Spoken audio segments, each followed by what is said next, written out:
ಓಂ ನಮಃ ಶಿವಾಯ. ಸ್ವಾಮಿ ಕುರಕಜ್ಜ. ನನ್ನೆಲ್ಲ ಪ್ರೀತಿ ವೀಕ್ಷಕರಿಗೆ ಶಿವಾಮಿ ಕನ್ನಡ ಆಧ್ಯಾತ್ಮಿಕ ಚಾನೆಲ್ಗೆ ಸ್ವಾಗತ. ಈ ಕಾರಣಕ್ಕಾಗಿ ತಂತ್ರಮಂತ್ರಗಳಲ್ಲಿ ನಿಂಬೆಹಣ್ಣನ್ನು ಬಳಸಲಾಗುತ್ತೆ. ಯಾವುದು ಅದರ ಬಗ್ಗೆ ಮಾಹಿತಿ ಕೊಡ್ತೇನೆ. ಅದಕ್ಕಿಂತ ಮುಂಚೆ ಏನು ಮಾಡಬೇಕು, ನನ್ನ ಚಾನಲನ್ನು ಸಬ್ಸ್ಕ್ರೈಬ್ ಮಾಡೋದನ್ನು ಮರಿಬೇಡಿ. ಸಬ್ಸ್ಕ್ರಿಪ್ಷನ್ಸ್ ಫ್ರೀ ಆಗಿರುತ್ತೆ. ಆದಷ್ಟು ಲೈಕ್ ಮಾಡಿ, ಆದಷ್ಟು ಶೇರ್ ಮಾಡಿ, ಪ್ರೋತ್ಸಾಹಿಸಿ. ಹಾಗೆಯೇ ಆಧ್ಯಾತ್ಮಿಕಕ್ಕೆ, ಜ್ಯೋತಿಷಕ್ಕೆ ಸಂಬಂಧಪಟ್ಟ ಎಲ್ಲ ಒಂದು ಮಹತ್ವಪೂರ್ಣವಂತ ವಿಡಿಯೋನ ಹಾಕ್ತಾ ಇರ್ತೇನೆ. ಹಾಗೆ ನಿಮ್ಮ ಜೊತೆ ನಾನು ಯಾವತ್ತೂ ಇರ್ತೇನೆ. ನಿಮ್ಮ ಏನೇ ಒಂದು ವೈಯಕ್ತಿಕ ಸಮಸ್ಯೆ ಇದ್ದರೂ ಮುಕ್ತವಾಗಿ ಕಮೆಂಟ್ ಬಾಕ್ಸಲ್ಲಿ ಕಮೆಂಟ್ ಹಾಕಿ ರಾಶಿ ನಕ್ಷತ್ರ ತಿಳಿಸಿ. ಒಂದು ವೇಳೆ ರಾಶಿ ನಕ್ಷತ್ರ ಗೊತ್ತಿಲ್ಲ ಅಂತ ಪರವಾಗಿಲ್ಲ, ಡೇಟ್ ಆಫ್ ಬರ್ತನ್ನು ಹೊಂದಿಸಿ ಖಂಡಿತವಾಗ್ಲೂ ರಾಶಿ ನಕ್ಷತ್ರವನ್ನು ಗುರುತಿಸಿ ಅದಕ್ಕೆ ತಕ್ಕ ಸೂಕ್ತ ಸುಲಭ ಪರಿಹಾರವನ್ನು ನಾನು ಅಲ್ಲಿ ಸೂಚಿಸ್ತೇನೆ. ಸ್ವಲ್ಪ ಸಮಯದ ಅಭಾವ ಇರೋದ್ರಿಂದ ಉತ್ತರ ಕೊಡುವಾಗ ಆಚುಚಿ ಆಗ್ಬೋದು ಸ್ವಲ್ಪ ಸಮಯ, ಆದರೂ ನೀವು ಹಾಕಿದ ಪ್ರಶ್ನೆಗೆ ಉತ್ತರ ನಾನು ಕೊಡ್ತೇನೆ. ಅದನ್ನು ಚೆಕ್ ಮಾಡ್ತಾ ಇರಿ. ಹಾಗೆಯೇ ಸಬ್ಸ್ಕ್ರೈಬ್ ಅಂತ ಒತ್ತುವಾಗ ಸೈಡಲ್ಲಿ ಬೆಲ್ ಐಕಾನ್ ಇರುತ್ತೆ, ಅದನ್ನು ಪ್ರೆಸ್ ಮಾಡಿದ್ರೆ ಆಲ್ ಅಂತ ಬರುತ್ತೆ. ಅದನ್ನು ಪ್ರೆಸ್ ಮಾಡೋದನ್ನು ಮರಿಬೇಡಿ. ಹಾಗೆಯೇ ಆಧ್ಯಾತ್ಮಿಕಕ್ಕೆ, ಜ್ಯೋತಿಷಕ್ಕೆ ಸಂಬಂಧಪಟ್ಟ ಏನೇ ಪ್ರಶ್ನೆ ಇದ್ದರೂ ಕೂಡ ಕೇಳಬಹುದು. ಬರೀ ರಾಶಿ ಡೇಟ್ ಆಫ್ ಬರ್ತನ್ನು ಮುಗಿಸಿ ಖಂಡಿತವಾಗ್ಲೂ ತಿಳಿಸಿ. ಏನು ಸಮಸ್ಯೆ ಅಂತ ವಿವರವಾಗಿ ಬರೆದು ಕಳಿಸಿ. ಖಂಡಿತವಾಗ್ಲೂ ನಾನು ನಿಮ್ಮ ಜೊತೆ ಯಾವತ್ತೂ ಇರ್ತೇನೆ. ನಾನು ಬೇರೆ ಶಿವದೇವರ ಕುರುಗಜ್ಜ ದೈವದ ಆಶೀರ್ವಾದ ನನ್ನೆಲ್ಲ ಪ್ರೀತಿ ವೀಕ್ಷಕರ ಮೇಲೆ ಇದೆ ಅಂತ ಹೇಳ್ತಾ, ತಂತ್ರಮಂತ್ರಗಳನ್ನು ಮಾಡುವಾಗ ನಿಂಬೆಹಣ್ಣನ್ನು ಬಳಸಲಾಗುವಂಥದ್ದು. ಮನೆಯ ಹೊರಗೆ ಅಥವಾ ವ್ಯಾಪಾರ ಸ್ಥಳದಲ್ಲಿ ನಿಂಬೆಹಣ್ಣು ಮತ್ತು ಮೆಣಸಿನಕಾಯಿಯನ್ನು ನೇತು ಹಾಕಲಾಗುತ್ತೆ. ವಾಹನದ ಕೆಳಗೆ ನಿಂಬೆಹಣ್ಣನ್ನು ಇಡುವುದನ್ನು ನಾವು ನೋಡಿರುತ್ತೇವೆ. ಈ ನಿಂಬೆಹಣ್ಣನ್ನು ತಂತ್ರಮಂತ್ರಗಳಲ್ಲಿ ಏಕೆ ಬಳಸಲಾಗುತ್ತೆ? ತಂತ್ರಮಂತ್ರಗಳಲ್ಲಿ ನಿಂಬೆಹಣ್ಣಿನ ಮಹತ್ವ ಹೀಗಿದೆ ನೋಡಿ. ತಂತ್ರಮಂತ್ರಗಳ ಸಾಧನವನ್ನು ಮಾಡುವಾಗ ಅನೇಕ ವಸ್ತುಗಳನ್ನು ಬಳಸಲಾಗುತ್ತೆ. ಅಂಥ ವಸ್ತುಗಳಲ್ಲಿ ನಿಂಬೆಹಣ್ಣು ಕೂಡ ಒಂದು. ತಂತ್ರಮಂತ್ರಗಳ ಕಾರ್ಯದಲ್ಲಿ ನಿಂಬೆಹಣ್ಣು ಅತ್ಯಂತ ಪ್ರಯೋಜನಕಾರಿ ಅಂತ ಹೇಳಲಾಗುತ್ತೆ.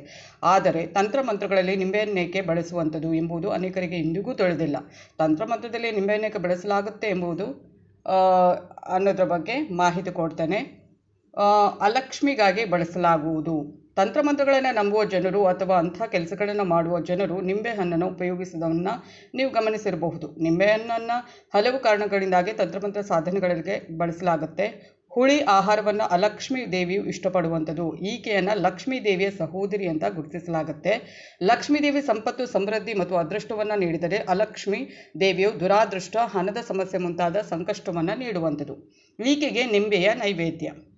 ಅಲಕ್ಷ್ಮಿಯಿಂದ ನಾವು ಯಾವುದೇ ರೀತಿಯಾದ ಸಮಸ್ಯೆಗಳನ್ನು ಎದುರಿಸ್ತಾ ಇದ್ದರೂ ಅಂತಹ ಸಂದರ್ಭದಲ್ಲಿ ಆಕೆಗೆ ನಿಂಬೆಹಣ್ಣನ್ನು ನೈವೇದ್ಯವಾಗಿ ನೀಡಿದರೆ ಜೀವನದ ಪ್ರತಿಯೊಂದು ಸಮಸ್ಯೆಗಳನ್ನು ಶೀಘ್ರದಲ್ಲೇ ದೂರವಾಗಿಸುತ್ತಾಳೆ.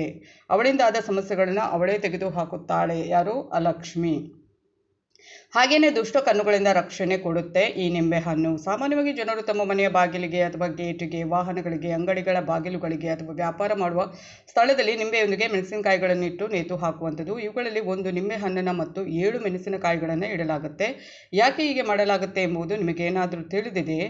ದುಷ್ಟ ಕಣ್ಣುಗಳಿಂದ ಅವರು ರಕ್ಷಣೆಯನ್ನು ಪಡೆದುಕೊಳ್ಳುವುದಕ್ಕಾಗಿ ನಿಂಬೆ ಮತ್ತು ಮೆಣಸಿನಕಾಯಿಯನ್ನು ನೇತು ಹಾಕುವಂಥದ್ದು ಅನ್ನುವ ನಂಬಿಕೆ ಇರುವಂಥದ್ದು. ಮತ್ತು ಕೆಲವೊಂದು ಕಡೆ ಈ ವ್ಯಾಪಾರ ಸ್ಥಳದಲ್ಲಿ ನೋಡಿರ್ಬೋದು, ನಿಂಬೆಹಣ್ಣನ್ನು ಒಂದು ಗ್ಲಾಸಲ್ಲಿ ನೀರು ಹಾಕಿ ಇಡುವಂಥದ್ದು. ಅಂದರೆ ಕಣ್ಣು ದೃಷ್ಟಿ ಏನಾದರೂ ಅದು ಯಾರದಾದ್ರೂ ಕಣ್ಣು ದೃಷ್ಟಿ ತಾಗಬಾರ್ದು ಅಂತ ನಿಂಬೆಹಣ್ಣನ್ನು ಆ ಥರ ಇಡುವಂಥದ್ದು. ವ್ಯಾಪಾರ ವ್ಯವಹಾರಕ್ಕೆ ಏನೂ ದೃಷ್ಟಿ ಬೀಳದ ಹಾಗೆ, ಕೆಟ್ಟ ದೃಷ್ಟಿ ಬೀಳದ ಹಾಗೆ ಇಡುವಂಥದ್ದು. ಹಾಗೆಯೇ ಪ್ರಯಾಣಕ್ಕೂ ಮುನ್ನ ವಾಹನದ ಕಡೆಗೆ ನಿಂಬೆಹಣ್ಣನ್ನು ಇಡುವ ನಂಬಿಕೆ.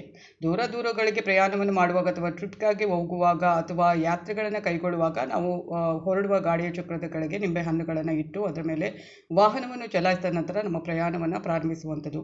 ಇದನ್ನು ಮಾಡುವುದರಿಂದ ಪ್ರಯಾಣ ಆರಾಮದಾಯಕವಾಗಿರುತ್ತೆ ಮತ್ತು ಪ್ರಯಾಣದಲ್ಲಿ ಯಾವುದೇ ರೀತಿಯಾದ ಅಡೆತಡೆಗಳು ಎದುರಾಗುವುದಿಲ್ಲ ಅಂತ ಅದನ್ನು ಆ ಥರ ಇಡುವಂಥದ್ದು.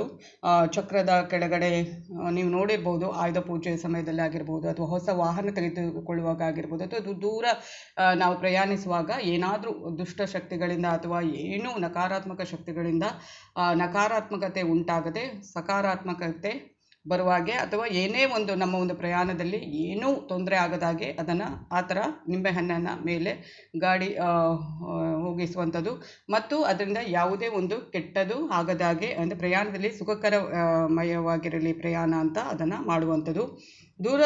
ಹಾಗೆಯೇ ಈ ಒಂದು ಮೇಲಿನ ಕಾರಣದಿಂದಾಗಿ ನಾನು ಏನು ಹೇಳಿದ್ದೇನೆ ಅದಕ್ಕಾಗಿ ನಿಂಬೆಹಣ್ಣುಗಳನ್ನು ತಂತ್ರಮಂತ್ರಗಳ ಸಾಧನೆಯಲ್ಲಿ ಬಳಸಲಾಗುತ್ತೆ.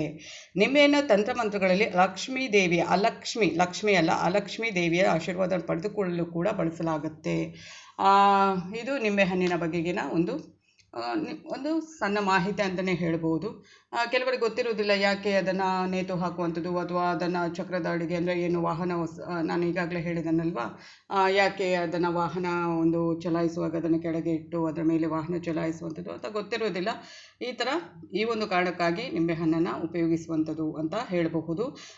ಲಕ್ಷ್ಮೀ ದೇವಿ ಅಂದರೆ ಲಕ್ಷ್ಮೀ ದೇವಿಯ ಒಂದು ಸಹೋದರಿ ಆಗಿರುವಂಥ ಲಕ್ಷ್ಮಿಯ ಒಂದು ಅವರಿಗೆ ನೈವೇದ್ಯವನ್ನು ಮಾಡಿದರೆ ನಮ್ಮ ಸಕಲ ಒಂದು ಕಷ್ಟಗಳು ನಿವಾರಣೆ ಆಗುತ್ತೆ ಅಂತಲೂ ಹೇಳಲಾಗುತ್ತೆ.